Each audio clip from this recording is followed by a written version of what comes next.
ರಾಜ್ಯದಲ್ಲಿ ನಡೀತಾ ಇದ್ದಂತ ಬೆಳವಣಿಗೆಗಳು ಈಗ ದೆಹಲಿ ಹಂತಕ್ಕೆ ಹೋಗಿ ತಲುಪಿದೆ. ಕಾಂಗ್ರೆಸ್ನಲ್ಲಿ ದಲಿತ ಸಚಿವರು ಕೊತ ಕೊತ ಅಂತ ಕುದಿತಾ ಇದ್ದಾರೆ. ಸ್ಪೆಷಲಿ ಡಿ.ಕೆ. ಶಿವಕುಮಾರ್ ಅವರನ್ನ ಕೆಳಗಿಳಿಸಲೇಬೇಕು ಅನ್ನುವಂತ ನಿಟ್ಟಿನಲ್ಲಿ ಸಾಕಷ್ಟು ರಣತಂತ್ರ ರಾಜ್ಯದಲ್ಲಿ ಮಾಡ್ತಾ ಇದ್ರು. ಈಗ ಹೈಕಮಾಂಡ್ಗೆ ಅದ್ರ ಬಗ್ಗೆ ಕಂಪ್ಲೀಟ್ ವರದಿಯನ್ನು ಕೊಡ್ಲಿಕ್ಕೆ ಸಜ್ಜಾಗಿದ್ದಾರೆ. ದಲಿತ ಸಮಾವೇಶಕ್ಕೆ ಬ್ರೇಕ್ ಹಾಕಿದ್ದಕ್ಕೆ ಕಿಡಿಕಾರ್ತಾ ಇರುವಂಥದ್ದು ಡಿ.ಕೆ.ಶಿ ವಿರುದ್ಧ ದಲಿತ ಮಿನಿಸ್ಟರ್ಸ್ ಆಕ್ರೋಶವನ್ನ ಹೊರಹಾಕ್ತಾ ಇದ್ದಾರೆ.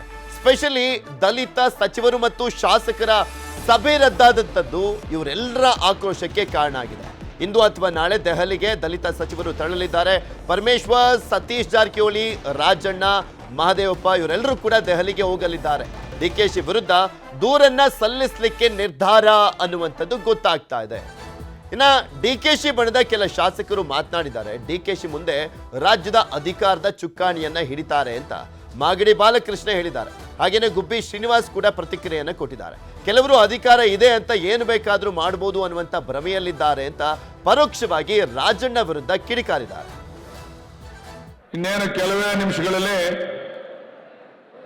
ನಮ್ಮ ಜಿಲ್ಲೆಯ ಮಣ್ಣಿನ ಮಗ, ಈ ರಾಜ್ಯದ ಉಪಮುಖ್ಯಮಂತ್ರಿಗಳು, ಮುಂದೆ ಈ ರಾಜ್ಯದ ಚುಕ್ಕಾಣಿಯನ್ನ ಹಿಡಿಯಲಿಕ್ಕೆ ತಯಾರಾಗಿರ್ತಕ್ಕಂಥ ನಿಮ್ಮೆಲ್ಲರ ಆಶೀರ್ವಾದವನ್ನ ಪಡ್ಕೊಂಡಿರ್ತಕ್ಕಂಥ ಸನ್ಮಾನ್ಯ ಡಿ.ಕೆ. ಶಿವಕುಮಾರ್ ಅವರು ಕೆಲವೇ ನಿಮಿಷಗಳಲ್ಲಿ ಇಲ್ಲಿಗೆ ಆಗಮಿಸ್ತಾ ಇದ್ದಾರೆ. ಇತ್ತೀಚಿನ ಬೆಳವಣಿಗೆಗಳನ್ನ ನೀವು ನೋಡಿ ಗಮನಿಸ್ತಾ ಇದ್ದೀರ. ವ್ಯಕ್ತಿಗತವಾಗಿ ನನಗೆ ಅಧಿಕಾರ ಇದೆ ಅಂತ ಹೇಳ್ಬೇಕಾದ್ರೂ ಮಾಡಬೇಕು ಅಂತಕ್ಕಂಥ ಮನೋಭಾವವನ್ನು ಕೂಡ ಬೆಳೆಸ್ಕೊಂಡಿರ್ತಕ್ಕಂಥ ಜನ ಈ ಸಮಾಜದಲ್ಲಿದ್ದಾರೆ. ಎಂತೆಂತರ ಹೋಗ್ಬಿಟ್ರು ಈ ಸಮಾಜದಲ್ಲಿ. ನಾನು ಒಂದನ್ನು ಯಾವತ್ತೂ ಮೇಲೆ ಬರಲಿಕ್ಕೆ ಸಾಧ್ಯ ಇಲ್ಲ. ನೀವು ಒಂದು ಮಾತ್ರ ಜೀವನದಲ್ಲಿ ಏನಾದ್ರೂ ಸಾಧನೆ ಮಾಡಲಿಕ್ಕೆ ಸಾಧ್ಯ ಆಗುತ್ತೆ. ನೀವು ಅಧಿಕಾರ ಕೊಟ್ಟಿರ್ತಕ್ಕಂಥವ್ರು, ನಿಮ್ಮಿಂದ ನಾವು ಅಂದ್ರೆ ಮಾತ್ರ ನಾವು ಉಳಿಗಾಲ ಇರುತ್ತೆ. ನಾವು ಈ ಸಮಾಜದಲ್ಲಿ ಸುಮಾರು ದಿನ ಬದುಕಲಿಕ್ಕೆ ಅವಕಾಶ ಇರುತ್ತೆ. ನಾನು ಒಂದನ್ನು ಯಾವನ್ನ ಈ ಸಮಾಜದಲ್ಲಿ ಬದುಕಿರ್ತಕ್ಕಂಥ ಒಂದೇ ಒಂದು ಸಣ್ಣ ಉದಾಹರಣೆ ಕೂಡ ಮುಂದೆ ಬರಲಿಕ್ಕೆ ಸಾಧ್ಯ. ಇದ್ರ ಬಗ್ಗೆ ಮಾತಾಡ್ತಾ ಹೋಗೋಣ. ಮಧು, ಬಿಜೆಪಿಲಿ ಏನಾಗ್ತದೆ ಸೇಮ್ ಕಾಂಗ್ರೆಸ್ನಲ್ಲಿ ಆಗ್ತದೆ. ಬಿಜೆಪಿಲಿ ಸ್ವಲ್ಪ ಜೋರಾಗಿ ಗೊತ್ತಾಗ್ತದೆ, ಇಲ್ಲಿ ಸ್ವಲ್ಪ ಒಳಗೊಳಗೆ ಆಟ ಆಡ್ತಾ ಇರುವಂಥದ್ದು ನೋಡ್ಬೋದು. ಟಾರ್ಗೆಟ್ ಡಿ.ಕೆ.ಶಿ ಅನ್ನುವಂಥದ್ದು ಯಾವ ಹಂತಕ್ಕೆ ಹೋಗಿದೆ ಅವರ ಮಾತುಗಳಲ್ಲಿ ನೋಡ್ತಾ ಇದ್ವಿ.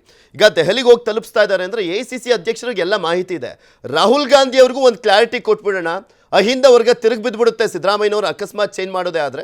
ಹಾಗೆ ಇನ್ನೊಂದು ಅಹಿಂದ ವರ್ಗಕ್ಕೆ ಒಂದು KPCC ಅಧ್ಯಕ್ಷ ಸ್ಥಾನವನ್ನು ಕೊಡಿ ಅಂತ ರಾಹುಲ್ ಗಾಂಧಿ ಅವರ ಮುಖಾಂತರನೇ ಒಂದು ಎ.ಸಿ.ಸಿ ಅಧ್ಯಕ್ಷರಿಗೆ ಹೇಳಿಸುವಂಥ ಪ್ರಯತ್ನನೇ ಇದು.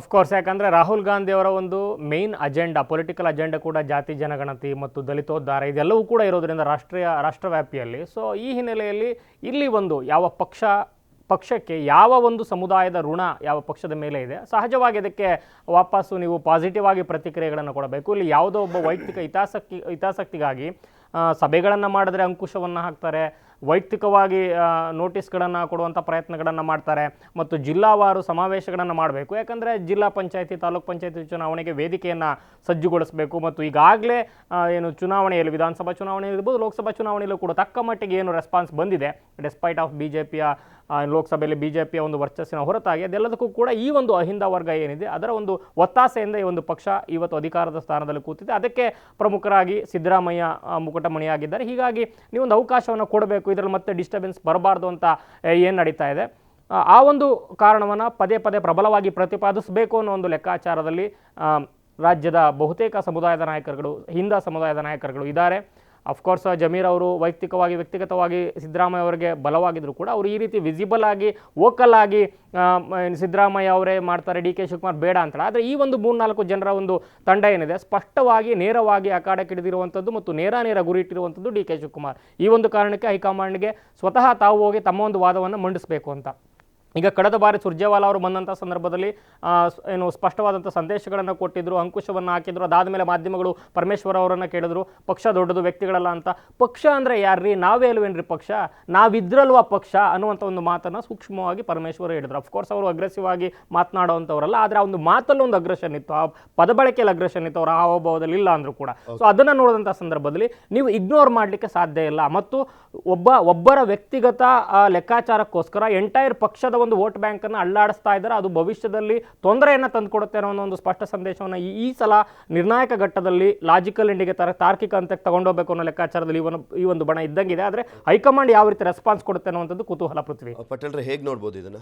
ನಿಮಗೆ ಸದ್ಯ ರಾಜಣ್ಣನವರು ಹಿಂದೆ ಯಾವ ಹೈಕಮಾಂಡ್ರಿ ಅಂತ ಹೇಳಿದರು, ಇದನ್ನು ಕ್ಲಿಪ್ಪಿಂಗ್ ಇಟ್ಕೊಂಡು ಮತ್ತು ಪೇಪರ್ ಕಟ್ಟಿಂಗ್ಸ್ಗಳನ್ನ ಇಟ್ಕೊಂಡು ಹೈಕಮಾಂಡ್ಗೆ ದೂರನ್ನು ಕೊಟ್ಟಿದ್ದರು, ಎ ಸಿ ಸಿ ಅಧ್ಯಕ್ಷರು ಸೇರಿದಂತೆಲ್ಲ. ಇದೇ ಕಾರಣಕ್ಕಾಗಿ ಕ್ಯಾಬಿನೆಟ್ ಎಕ್ಸ್ಪ್ಯಾನ್ಷನ್ನು ಆದರೆ ರಾಜಣ್ಣನ ಕೈ ಬಿಡಲಿಕ್ಕೆ ಇದೇ ಕಾರಣ ಆಗಿರ್ತಕ್ಕಂಥದ್ದು, ಮತ್ತು ಹೈಕಮಾಂಡ್ ಕೂಡ ಇದರಿಂದ ಕೆಂಗಣ್ಣಿಗೆ ಗುರಿಯಾಗಿರ್ತಕ್ಕಂಥ. ಹಾಗಾಗಿ ಈ ಹಿಂದೆ ಹಲವಾರು ಬಾರಿ ಅನೇಕ ಸ್ಟೇಟ್ಮೆಂಟ್ಗಳನ್ನ ಡಿ ಕೆ ಶಿ ಪರವಾಗಿದ್ದಂಥವ್ರು ಕೊಟ್ಟರು ಕೂಡ ಡಿ ಕೆ ಶಿ ನನ್ನ ವಿರುದ್ಧ ಸಮರ ಸಾರಿದ ಅನ್ನೋ ಕಾರಣಕ್ಕೆ ಈಗ ರಾಜಣ್ಣ ಚಳಿ ಬಿಟ್ಟು ಹಠ ತೊಟ್ಟು ಈಗ ಡಿ ಕೆ ಶಿವಕುಮಾರ್ ವಿರುದ್ಧ ತಿರುಗಿ ನಿಂತಿರ್ತಕ್ಕಂಥದ್ದು. ಅವರು ಇವತ್ತು 6ನೇ ತಾರೀಕು 5 ಅಥವಾ 6ನೇ ತಾರೀಕು ಅವರು ದೆಹಲಿಗೆ ಹೋಗ್ತಿದ್ದಾರೆ. ಪರಮೇಶ್ವರು ಬೇರೆ ಕೆಲಸಕ್ಕೆ ಹೋಗ್ತಿದ್ದಾರೆ ಅಂತ ಹೇಳಿದ್ರೆ, ಪ್ರಮುಖವಾಗಿ ರಾಜಣ್ಣವ್ರು ಹೋಗ್ತಿದ್ದಾರೆ. ರಾಜಣ್ಣವರು ಅನೇಕ ನಾಯಕರ ಫಸ್ಟ್ ಟೈಮ್ ದಲಿತ ನಾಯಕರು, ಪರಿಶಿಷ್ಟ ಪಂಗಡ ಎಲ್ಲ ನಾಯಕರುಗಳು, ಅನೇಕ ಎಮ್ ಎಲ್ ಎಗಳ ಸಹಿ ಇಟ್ಕೊಂಡು ರಾಜ್ಯಕ್ಕೆ ಒಬ್ಬರು ಏನು 100 ಟೈಮ್ ಕೆಲಸ ಮಾಡುವಂಥವ್ರು, ಅಂದರೆ 24 ಅವರ್ಸ್ ಕೆಲಸ ಮಾಡ್ತಕ್ಕಂಥವ್ರು, 100% ಕೆಲಸ ಮಾಡ್ತಕ್ಕಂಥವ್ರನ್ನ KPCC ಅಧ್ಯಕ್ಷರು ಮಾಡಿ ಅಂತೇಳಿ ಮನವಿಯನ್ನು ಕೊಡ್ತಿದ್ದಾರೆ.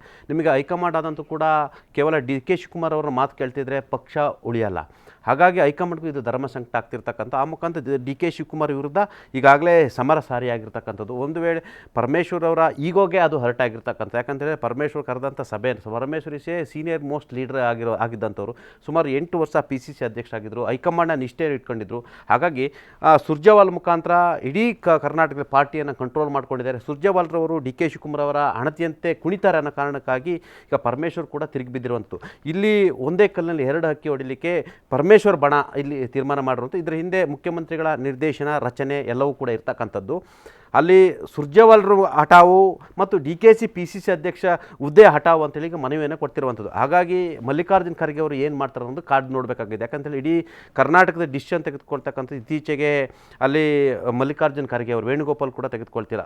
ರಾಹುಲ್ ಗಾಂಧಿ ಅವರು ಕೂಡ ಕರ್ನಾಟಕದವರಾಗಿದ್ದರಿಂದ ಅವರಿಗೆ ಹೆಚ್ಚು ಅವಕಾಶವನ್ನು ಕೊಟ್ಟಿರ್ತಕ್ಕಂಥದ್ದು ಮತ್ತು ಅವರಿಗೆ ಹೆಚ್ಚು ಪವರನ್ನು ಕೊಟ್ಟಿರುವಂಥದ್ದು. ಆದರೆ ರಾಜಕೀಯ ವಲಯದಲ್ಲಿ ಚರ್ಚೆ ಆಗ್ತಿರ್ತಕ್ಕಂಥ ಎಲ್ಲ ಒಂದು ಕಡೆ, ಒಂದು ವೇಳೆ ಡಿ ಕೆ ಶಿವಕುಮಾರ್ ಅವರು ಮುಖ್ಯಮಂತ್ರಿ ಆಗಲಿಕ್ಕೆ 30 ತಿಂಗಳಂತ ಆಗಲಿಲ್ಲ ಅಂತ ಹೇಳಿದ್ರೆ ಖರ್ಗೆ ಅವ್ರನ್ನ ತಂದು ಕೂರಿಸುವಂಥ ಸಾಧ್ಯತೆ ಇದೆ ಅಂತ ಚರ್ಚೆ ಆಗ್ತಿರುವಂಥದ್ದು. ಅಥವಾ ಅವರ ಪುತ್ರ ಪ್ರಿಯಾಂಕ್ ಖರ್ಗೆ ಅವ್ರನ್ನ DCM ಮಾಡೋ ಸಾಧ್ಯತೆ ಇರ್ತಕ್ಕಂಥ, ಮತ್ತು ಅವರಿಗೆ ಬೇಕಾದಂಥ ಖಾತೆಯನ್ನು ಕೊಡುವಂಥದ್ದು ಅನ್ನೋ ಒಂದು ಚರ್ಚೆ ಆಗ್ತಿರ್ತಕ್ಕಂಥ. ಹಾಗಾಗಿ ಖರ್ಗೆ ಅವರು ಎಲ್ಲ ಒಂದು ಕಡೆ ಡಿ ಕೆ ಶಿವಕುಮಾರ್ ಪರವಾಗಿದ್ದಾರೆ, ಸಾಫ್ಟ್ ಕಾರ್ನರ್ ಆಗಿದ್ದಾರೆ ಅನ್ನೋದು ಕೂಡ ಕೇಳಿರುವಂಥದ್ದು. ಒಟ್ಟಾರೆ ಎಲ್ಲ ಒಂದು ಕಡೆ ನಿಮಗೆ ಆಡಳಿತ ಪಕ್ಷ ಜನರ ಸಮಸ್ಯೆಯನ್ನು ಕೇಳಿಕೊಂಡು ನೋಡಿ ಜನಸ್ಪಂದನ ಕಾರ್ಯಕ್ರಮವನ್ನು ಮಾಡ್ತಾ ಇಲ್ಲ. ಇದೇ ಮುಖ್ಯಮಂತ್ರಿಗಳು ಅನೌನ್ಸ್ ಮಾಡಿದ್ರು, ಪ್ರತಿ ಜಿಲ್ಲೆಯಲ್ಲಿ ತಿಂಗಳಿಗೆ ಒಮ್ಮೆ ಜನಸ್ಪಂದನ ಕಾರ್ಯಕ್ರಮವನ್ನು ಮಾಡಬೇಕಂತೇಳಿ ಆದೇಶವನ್ನು ಕೂಡ ಮಾಡಿದರು. ಸ್ವತಃ ಮುಖ್ಯಮಂತ್ರಿಗಳು ಕೂಡ ತಿಂಗಳಿಗೊಂದು ರಾಜ್ಯ ಮಟ್ಟದ ಜನಸ್ಪಂದನ. ಸರ್ಕಾರ ಪರೋಕ್ಷವಾಗಿ ಸತ್ತು ಮಲಗಿದೆ. ಇವರು ಅಧಿಕಾರ ಕಿತ್ತಾಟ ಆಗ್ತಿದೆ. ಜನರ ಸಮಸ್ಯೆಯನ್ನು ಕೇಳೋರಿಲ್ಲ. ಆಡಳಿತ ವಿಪಕ್ಷಗಳು ಕೂಡ ಆಂತರಿಕ ಬೇಯ್ತಿದೆ. ಒಟ್ಟಾರೆ ಮತದಾರ, ಇಲ್ಲಿ ಮತ ಹಾಕಿದ ಮತದಾರ ಇವತ್ತು ಎಲ್ಲೊಂದು ಕಡೆ ಇವ್ರನ್ನ ಕಾಡಿಬೇಡಿ, ಅವನ ಕೆಲಸವನ್ನು ಮಾಡಿಸ್ಕೊಳ್ಳುವಂಥ ಸ್ಥಿತಿ ನಿರ್ಮಾಣ ಆಗಿದೆ ಇವತ್ತು ಈ ರಾಜ್ಯದ ವಸ್ತುಸ್ಥಿತಿ. ಓಕೆ.